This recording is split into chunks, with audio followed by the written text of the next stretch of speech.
Hey money friends, it is time to go over the December monthly budget. This is probably going to be the last monthly budget I do like this because in 2021, a lot of stuff is changing for us, including how we're paid and how we budget. They told my husband at work recently that he is going to have a new pay schedule in 2021, and I am going to also be changing how I'm getting paid and how I structure my side income in 2021. So we're just gonna have a whole new situation, including another family member. So we're gonna have a baby in March, and just the whole budget that we have now, I can see not working because I'm not gonna have as much time to manually write stuff down and track and all of that. So this is the last budget for a while. I think like this, I'm gonna have to play around and see how I want to transition to the new pay schedules and all of that.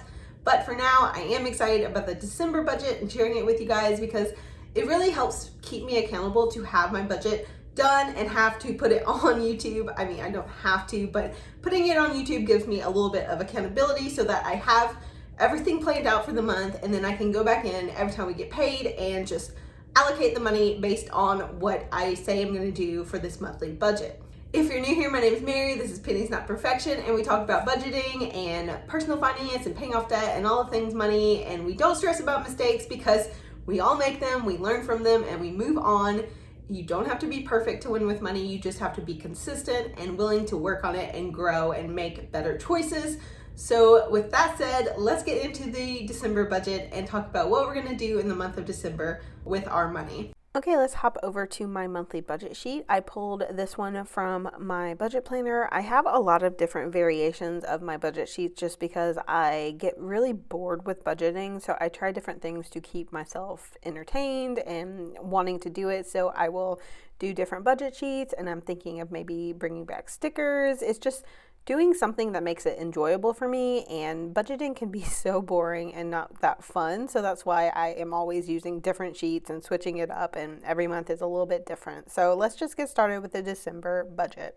This month, our income will be a little bit lower. We are going to have a little bit less income from my side because they messed up my paychecks at work, so there won't be as much coming on my side. So we'll be at $5,250 most likely. It'll be pretty close to that. It may be a little less, it may be a little more, but it's not going to be $550 or $6,000 like we've had in past months. So for the goals this month is to basically find joy at home because we are doing zero activities outside the house, and then make more videos because I'm going to have more free time without all of the social stuff that we normally do around this time of year. Honestly, this should save us some money as well, so hopefully that works. And then we are going to plan to finish all of our Christmas shopping kind of early in the month and then drop off gifts. But because we're not seeing a lot of people, we're not going to do gifts for people we're not seeing. So it's a totally different Christmas season for us, but we are trying to make the best of it with what we are going to be doing. So for the first category in my budget, I'm going to do pay yourself first because I always like to make sure that I am prioritizing the things that are most important, which are my goals that will benefit me in the long run. So things like paying off debt, saving for the future, investing for my daughter, things like that. This month, those pay yourself first things are basically the two goals that we work toward every week on Transfer Tuesday. That is saving money in my Roth IRA, which is one of my bigger retirement accounts, $100 a week, and then paying off debt, which we are also putting $100 a week towards. So $400 for each one of those goals since there's 4 weeks in our December budget. And then I am putting $10 in M1 Finance. I had stopped that for a while, but that portfolio is my favorite and I like the platform the most. So I'm going to stick with M1 Finance. I've kind of moved away from all the other ones I've tried out and stuck with that one. And then my daughter's 529 plan gets $25 from us. And then we do have some family contributions that go into that, especially around this time for Christmas.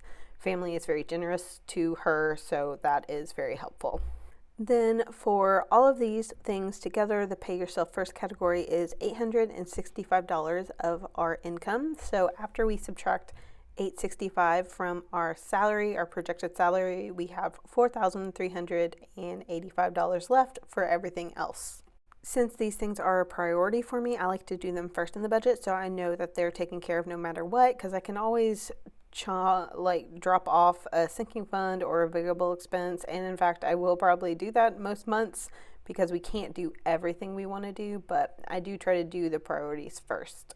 Next, I'm going to cover sinking funds just so that I know I have the money set aside because some of these are bills, and I got the new car insurance quote, and so I'm going to have to start saving more for that, and it's going to be $100 per month instead of 75 like we were doing. We pay that every 6 months, and I may shop around before it comes due, but we're going to increase that amount and save more for car insurance. So life insurance for my husband, we pay quarterly. It's $35 we put in an account and then pay that bill. We are going to increase our house fund to $200 and our car fund to $200. Those are just for repairs and things that need to be done. Our house actually has a lot of projects, and now that we're home a lot, we're seeing them every day. And we are going to put $50 toward our pets for their vet visits, and then we're starting a new clothes sinking fund. I buy most of my clothes either from personal money or get them as gifts, but I do want to make sure that the family has the ability to buy clothes since we'll have more people and stuff does wear out. So we're going to start that. Okay, then my phone camera cut off, so I did not get to finish filming this, and I'm just going to walk through all of the items because I did write out the budget and I wanted to share what we did, even though I can't do what I typically do. So we add all of the things up in the sinking funds, and that equals $610, and when we subtract that from the total, it is $3,775. Then I will take that amount and move on to variable and fixed expenses. I do fixed expenses and bills, and of course those are the biggest ones that we have, which includes our mortgage for $1,300 a month. Then my daughter's tuition for preschool is $790 a month. Then I have therapy, which I pay full price for, and it is $260 a month. I have thought about switching therapists, but the idea of switching therapists to find someone on my insurance gives me a ton of anxiety, so I'll probably just keep paying full price for therapy.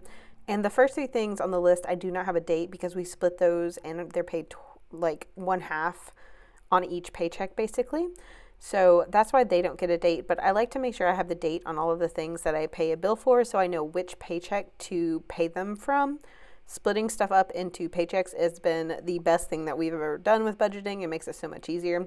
So our security system is $25 a month. My daughter plays soccer at school, which play is really, she kicks a ball and jumps and sings songs, but it's $45 a month. And then we pay $72 for internet. Our utility bill is under $200 most of the time, so I budget $200 for that, and it's in this category because it's a bill.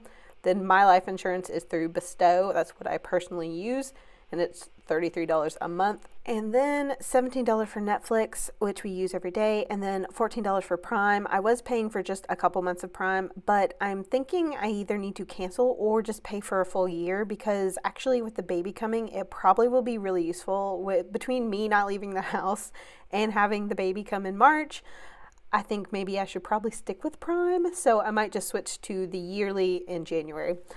I don't know. Let me know your thoughts on that. What should I do?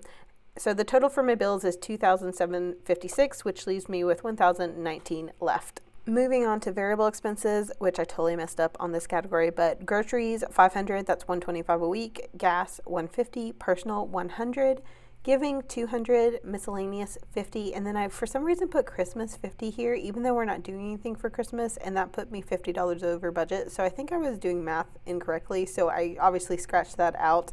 But in the video you can't see it, so here's the final budget as it turned out, which Christmas $50 is not there because we really did not need that expense. And then the buffer after all of this will be about $19, $20, something like that is a pretty good amount that we just kind of keep in checking, and it kind of rolls over, and there's no real goal for it other than to give us a little cushion, because having a cushion in our checking account is very nice in case we've messed up, which obviously I do all the time, or if something comes up and we need a little cash but we don't have a plan for it, and that's really, really helpful.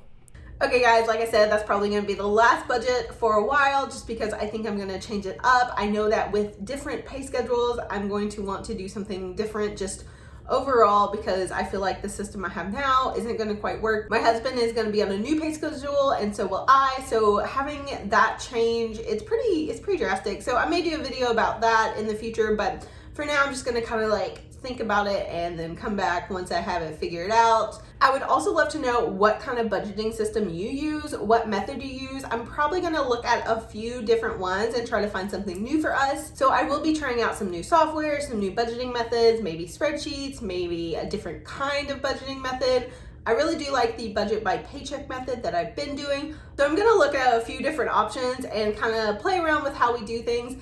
The thing about budgeting that is awesome is that it doesn't have to be one way or like for the rest of time. You get to change if you need to. If your life situation changes, you can try a new method. If you have a big change in how you get paid, or if you have a big change in your expenses, you can change how you do things. If you have just a big change where you can't put as much time into the actual nuts and bolts of tracking a budget, you can change what you're doing. So we're going to be changing, and I will let you know what we end up on, and I'll probably go over a few different of the methods that I look at, just because it's good to see that there's not just one way to do things. And if any of you get paid weekly, let me know what method you like the best and what you do with your money, because I would love to hear it, because that's going to be the majority of how we have our money coming in next year.